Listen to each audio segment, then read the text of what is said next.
Welcome, everyone, to The Deep Dive. An in-depth conversation about everyday topics. I'm your host, Tamara. And I'm the bum that Tilo hangs around with named Matthew. Nice to see everyone. Of course. I'm really sorry that I'm a little giggly right now because before we started, Matt, who doesn't even have to say a word, even with his facial expressions and his mannerisms, can be quite comical. And I'm trying to maintain my composure, but clearly failing at that right now. Yeah, my future as a failed comedian is definitely going to be playing up right now. I'm so glad he has a face for radio, my friends. We have a great episode for you. Some great topics, of course, and then we also do our rapid fire at the end. So why don't you start us off, Matt, with what's our first one? All right. The first topic is access to the internet is a basic human right, which intuitively I thought one thing, but then after consideration and actually conversation with other people, I ended up somewhere completely different. And so what are your immediate thoughts about that? Do you think that it should be a basic human right or... So I think that it can go either way, as you said, based on where someone might start in this conversation, whether you lean towards one side or the other. I've never really thought of the internet being a basic human right per se, because I thought of other things like water and shelter that would have been basic human rights, I think, and food. Yeah. In my opinion, because things like even like a driver's license is not technically a right, it's a privilege. So for you to have one, it's a privilege to have one. I mean, to have things like the internet, I thought was also considered a privilege. I don't know if it falls. I'm looking at like Maslow's hierarchy of needs. Was internet on there? But that's written a long time ago. But then access to information is really important. So I kind of struggle with coming to a decision because of those reasons. Yeah, I think that it's at first. I mean, and so you probably anyone that watches or listens to this, no one does, by the way. But anyone that knows me, I tend to look at things in a very philosophical way, and human rights are something that are exhaustively discussed in philosophy because, in some sense, they are interestingly, kind of decided or discovered in some way at the conclusion of a long series of very careful conversations and considerations. And strangely, human rights are strangely universal as far as how they're categorized in many Western countries. They have similar ones, right? And so there's something kind of weird about human rights that seem to emerge as being mutually agreed upon or self-evident or obvious in some way.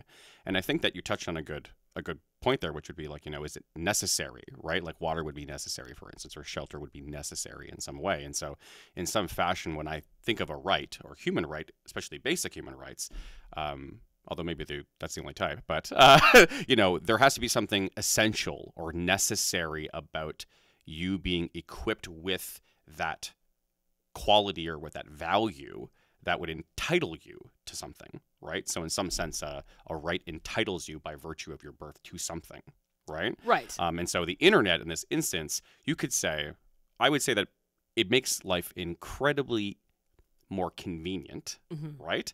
And it can certainly make accessing information more convenient and easier. And in a sense, you can kind of, in some way, so there's a book a very good book called On Human Rights by James Griffin. It's probably one of the best books on human rights I've read by an Oxford professor. And he said that in some sense, rights have to be kind of developed over time, right? It's almost like as you grow with maturity, with development, with access to education information, they in some sense help you realize who you are more so, and therefore you're in a better position to advocate on behalf of your own essential access to rights in some way. And so you could argue that maybe the internet would help you along in that way, but you could certainly learn things, and you could certainly develop things in the absence of the internet from books or just from talking to other people, right? And so as a result, I say that it may help you a little bit, and it's certainly convenient, and it's certainly good for connectivity, but I'm not so sure it's a basic human right.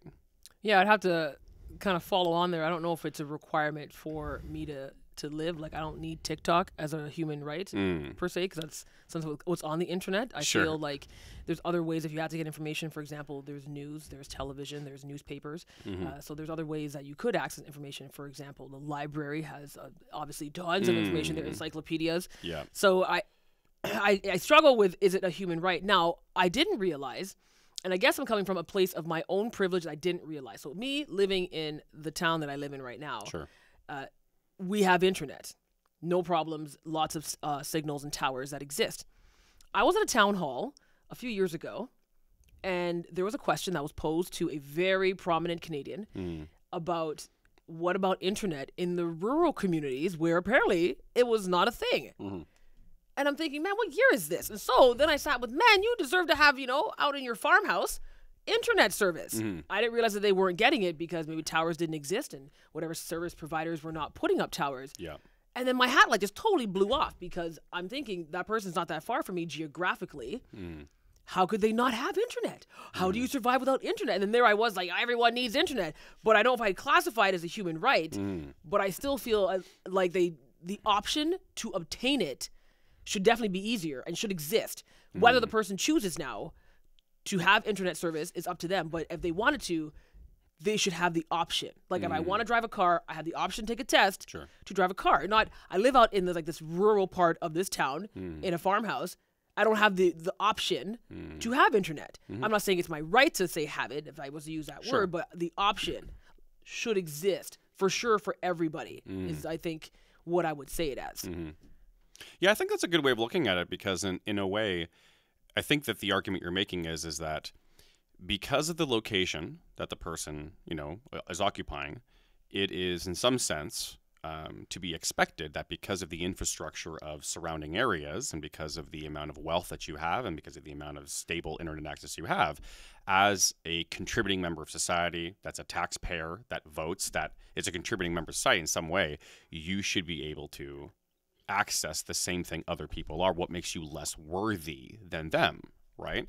And so I think from a relativistic point of view, that makes perfect sense, right? Like you should be able to have access to the same things that other people that don't deserve more than you do, right? In some meaningful sense, that's generalizable. You should be able to access the same thing. But I think that, I think that you are kind of on the same page when it comes to, you should be able to have that because clearly we can make it happen in some way, more than likely, right? And that infrastructure should be paid for in the same way that it was paid for, that other people, are now, it's making it available for them to access in some way.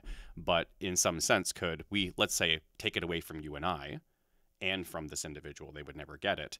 And in some way, is our ability to flourish in some way as a human going to be fundamentally hindered in a way that's not recoverable due to an inaccessibility of it? And I don't think that's the case. No. And I think because it is a privilege, it should be accessible to everybody. Just like how getting a driver's license, which is a privilege and not considered to be a right, is accessible to anyone at a particular age. So obviously there's that one requirement there. I can't be trying to get a car at the age of 7. Yeah. So once I hit the legal driving age, I can go in and I have the option. Yeah. So the option presents itself. So if I wanted internet, there would be an option that's presenting itself. And I think that for sure should be an option to everyone, regardless of where they're living, for example, in this province, in this country, to have access to internet. Definitely, again, with the towers being there, provided by whatever municipality they're living in. And if they choose to now obtain that service, then they should have that option. I mean, for crying out loud, you could be on a cruise ship and you can get like Wi-Fi. Yeah. So how am I in like a farm town 20 minutes north of where I'm sitting and I'm like, can I get internet, please? But I've got it in the middle of the Pacific. Yes. Makes all the no sense. No, yeah, you're totally right. And actually, I just thought of this in a way, and I'm not a politician and I have no interest in policy or anything like that. But the fact is I think now that I think about it, let's say that I was interested in having the most informed, the most cohesive, community that I can think of, the most connected, and therefore able to access meaningful information that's either being dispensed by me as a government, and simultaneously as a citizen, they're able to engage with or respond to or contact me through. In some way, I would say that probably it's my job as a representative to make it accessible for them, available for them, affordable for them in some way, because that way they can at least be included in the conversation called being a citizen in a democracy in the same way that's meaningfully true for everyone else that has access to it, right? So I still wouldn't say that it's a right, but I would say that you could make the argument, and I would probably in some sense be sympathetic to it, that maybe in some way that the government should hopefully care about you having access to it in some way. And that's why during that town hall that I was at with that very prominent Canadian, that question came up because it's, again, it wasn't that long ago. I think it was 2020, January, and we had this conversation, and I didn't realize myself being in like a bubble in like the middle of my town that a couple, minutes north, things like that didn't exist. And it's true. I feel as if it's something that should be listened to because you shouldn't be excluded because of where you live geographically because these towers should exist. Sure. So I'm Especially glad because governments like to be contacted through email now, right? It's like, they do. So how do I contact you as a citizen? If I don't have the access to the internet, so I have no right. idea who you are. So how about you put this tower here, and then if I want to go pay for XYZ service, I definitely can. I just had no idea this was an ongoing issue in this generation, like right now, and I find it to be kind of a division between, again, those that have privilege because of like where you might live, and then those that don't. Because again, it's not like they couldn't say afford it. It's just, why don't I have a tower out here? How did we get left behind? It's very fascinating. Yeah, that's really interesting. I mean, I think that, and obviously that's something that I'm completely unaware of as well. But I mean, it conjures in my mind some semblance of like, a picture of all of the possible things that maybe just are completely different 30 minutes away from where you live for a community that you wouldn't think is a separate community from you, but functionally in some way they are because they don't have the same infrastructure that you do. And it never would occur to me which things are different and which things I take advantage of or can capitalize off of. Which is bizarro world. It is. It's because we're in the same unintuitive. municipality. Yeah. Right? Like, so we're in the same municipality, but for some reason, this little town up here doesn't have what we have down here. Yeah. And we definitely want to make sure that everyone has access to the same thing, access to the water, access to like even roads being plowed. Sure. And then there should be access to internet. I can get behind that.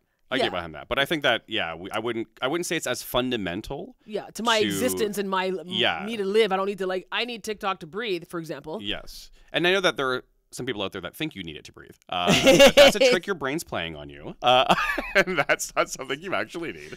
Right, I need air. Yeah, exactly. I would need some water. I would like somewhere to live, please. Yeah. Access to possibly some food. And actually, it brings up an interesting kind of dichotomy, which is, the sense that you need something to live, right? Or to live in at least the type of life you've made for yourself and have it continue exactly as it is unfettered versus what you actually could reason to be the case, which is what you actually need, right? People have this sense that they're like, there's no way I could live without the internet. And it's like, could you actually though? Like, I don't know if I could. Yeah, you're talking to me right now. Yeah, but I think that if you think about it, right, and you're like, okay, well, what would I be missing out on because of it? And you can make a list, right? You can make a list of things. Okay. And it's like, okay, but do I just really, really, really, really like those things? And they make my life a lot easier and a lot better. Okay. Or is that something that I literally could not live without? And I'm not saying you couldn't come up with an argument, but I don't think it's a very strong argument. Really? Okay, I'll tell you right now. Okay. So for me, Go ahead. My phone is an attachment, it's an extension, my fifth limb, okay? So my phone's with me all the time. And because of the go, extremely busy schedule that I have, I kind of need to have the internet for things I may have to research on the fly, for example. Emails are also, I had to check one before we started, as you know, check your emails. I got a text that said, check your emails, and I had to check. And I'm not, for example, at home in front of my desktop. So I couldn't stand by, but, give me 2 hours. It was kind of urgent, and I had to check before we started. Without internet, I wouldn't have been able to do that, and it was very time sensitive. So I think it sometimes makes things a lot easier, and that's an example where if you are crucial, there's a deadline, and you're on the go, and you have access to internet on your phone, you might have to utilize it. I'm not, for example, please stand by, I got to check Facebook. I'm not checking random apps. For me, it's, or if there's an issue with like banking, or I got my father's nursing home calls me, I got to send the money. I have access to that on my phone as opposed to, where's the nearest BMO? So there's certain things that I feel like it's easier when you're on the go, and internet's really important for that because I could transfer the money to the nursing home from my car if I had to, or check an email in the studio. Oh, it makes you get way more work done in a short period of time. It does. It makes your life more efficient. Absolutely. For sure. So I think that for people that are living on the go, it might make a difference. Like someone who's say retired, they have time to log on to their desktop. Very different. Someone who could stroll into the bank, I want to withdraw $2. Okay, very different as opposed to some people in different generations where I don't sleep and my schedule is a hot mess. So the internet on my phone really makes things more efficient for me. Okay, so let me see if I can try to parse this a little bit, just for argument's sake. And I think we're still in agreement, right? Yes. But I think it's a matter of, let's add some nuance to it, okay? So Okay. I could say, and I agree with you, right, that in my job, the internet is necessary for me to get my job done, right? Or for it to be even done properly. It's necessary. But that is a very different word than saying that it is a universalizable, foundational entitlement, right? So because the fact is that if I occupied a different job, or if I lived in a different place, those same necessities would not necessarily be part of the equation, right? And so it's simply because of the occupation I, actually have, and the place I live, and the things I've introduced, usually voluntarily, into my life, that would make it necessary for me to have internet access to continue these things. But because they contextually would have a different value based on what type of life I live, I would say that they can't be a foundational human right. But I could say that in some types of existence, they might be necessary for that life to continue the way that it is. But I still wouldn't say that, because a strange thing about human rights is that they have to be basically universally accessible and entitled to everybody. Of course. Right? But if some people can live happy, safely, freely, in the absence of it, then it's not going to be. I don't think you can make the argument it's a basic human right. No, I know there's some communities out, for example, in the Kitchener area and around there, where they don't even have phones. They don't have internet there either, and they are totally surviving. But they are a society or a group of individuals where maybe they never had to begin with, so they wouldn't know any differently. I think, as opposed to the generation I grew up in. Yeah, computers were Commodore 64 with a trackball, and they started to advance and advance. So I've never known life without a computer or a something. So it'd be hard to go without that. I mean, I can. Obviously, I go on vacation. My phone stays in the safe. Don't follow me and steal it. So when I go on vacation, I like bringing it with me, okay? Because I actually want to unplug. Sure. But I have the option to go back to the room and, I got to text someone, then go back to the beach. But at least I know I still have access. I think when you don't have it, like when you're on an airplane, like, oh man, what am I gonna do? There's no internet on this aircraft. I mean, I gotta pay like lots of dollars for it, but because they now offer it to people. But I'm like, how much is that? I'd rather read this book over and over again on escaping. How's this manual for if there's an emergency, as opposed to paying or watching whatever sort of comedic show they put on the 2x2 like TV tray screen. So it's another example where maybe you can have access in the air, but it could cost. It makes life better. Right, it does. Just like driving more so than taking a bus. Way better. Makes it a lot more seamless and efficient. Yes, absolutely. But yeah, I would agree with that, and I'm fully in support of that, and having everyone have it. But I wouldn't be comfortable elevating it to something as a basic human right. Yeah, I'd have to agree with you there. I mean, people disagree. I'd like to hear another argument. I want to hear why someone would think it's a basic human right absolutely. for sure. But I want to make the word is I want to make sure is that everyone has access to it as an option for them to have the same privileges that we all have. Whether they choose to get it is different. So that's where I want to say, like, everyone should have it's universal in terms of accessibility, but not necessarily a right. Okay. Yeah. I'm good with that. All right.